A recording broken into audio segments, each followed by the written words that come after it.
हाँ बेटा, बोर्ड पे देखो नजरें। तो सवाल 2015 का है। कह रहा है कि नैतिक लिमिटेड प्रोड्यूस करता है एक प्रोडक्ट जिसकी डिमांड है 2,500। तो ये किसकी डिमांड बता रहा है, फिनिश प्रोडक्ट की या रॉ मटेरियल की? जो हम प्रोड्यूस करते हैं उसकी डिमांड 250 है। जबकि आपको पता है कि ईओक्यू निकालते समय जो ए होता है वो क्या होता है, एनुअल यूसेज या कंजम्पशन ऑफ रॉ मटेरियल, जबकि ये फिनिश गुड्स का बता रहा है। तो मुझे इसको रॉ मटेरियल में कन्वर्ट करना पड़ेगा। ठीक है। फिर हर प्रोडक्ट बनाने के लिए कितना माल लगता है, 5 किलो। तो यानी 2500 हमें हर वीक में बनाना है और एक में 5 लगता है, तो 2500 इंटू 5 कर लें तो मटेरियल का कंजम्पशन आ जाएगा। लेकिन आएगा कैसे, अभी वीकली आएगा, हम की जब कोई एनुअल लेके चलना होता है। तो 52 से मल्टीप्लाई कर दें तो ए जो बनेगा वो पहले 2500 को 5 से मल्टीप्लाई करना पड़ेगा और फिर 52 वीक से भी मल्टीप्लाई करना पड़ेगा, तो अपन का ए निकल के आएगा कितना, 6.5। तो 6,50,000 यूनिट ये आपका आ गया है ए। कोई समस्या? कोई समस्या नहीं। इसके बाद ऑर्डरिंग कॉस्ट जो है वो दे रखी है आपकी 200 रुपए। तो ओ हो गया आपका 200 रुपए ordering cost per unit per annum.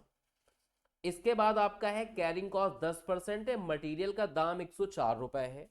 तो कैरिंग कॉस्ट हो गई आपकी, जो भी प्राइस है अभी उसका आपका 10% यानी 10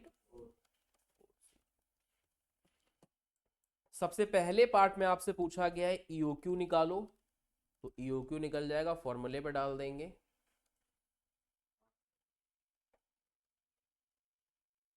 फॉर्मूला लगा देंगे 2 AOC का स्क्वायर रूट कितना आ गया बेटा, 5,000 एग्जैक्ट आ रहा है। तो ये आ गया 5,000 यूनिट। सेकेंड पार्ट में बोल रहा है कि कंपनी के पास एक ऑफर आता है और वो ऑफर कहता है कि अगर सप्लायर एनुअल रिक्वायरमेंट 5 इंस्टॉलमेंट में खरीदे, एनुअल रिक्वायरमेंट है 6.5 लाख की, 5 इंस्टॉलमेंट का मतलब है कि एक बार में तुम कितना खरीदोगे, डिवाइड बाई 5 कर लो, 1/30। समझ लो। तो जैसे कल में हम लोग 2 चार्ट बनाया करते थे वैसे बनेगा। एक हो जाएगा अपना ईओक्यू वाली पॉलिसी,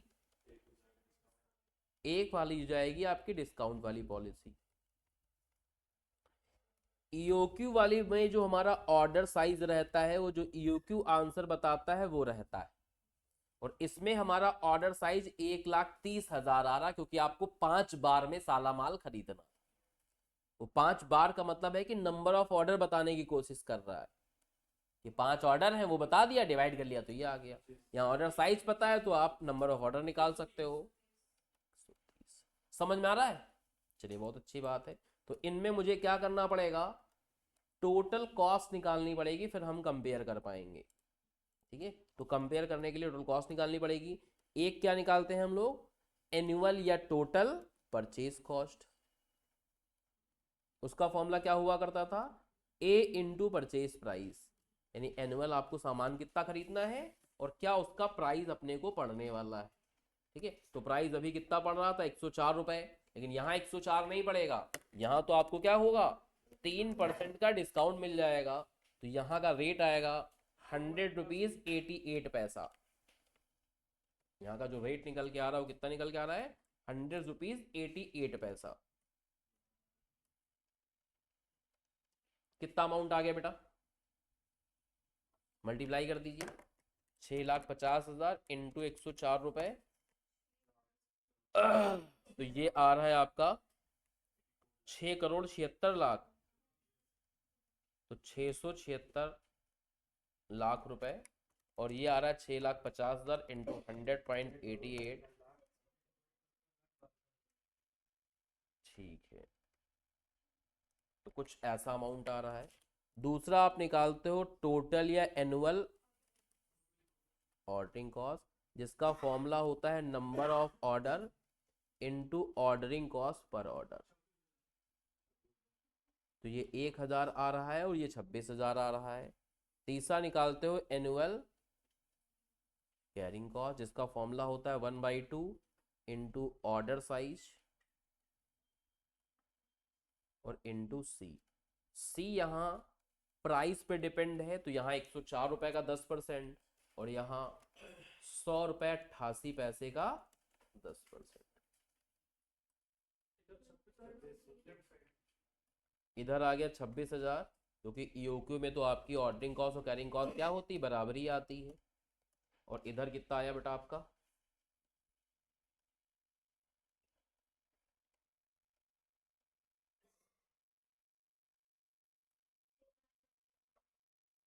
6,55,720। अब एडिशन कर लेंगे हम लोग,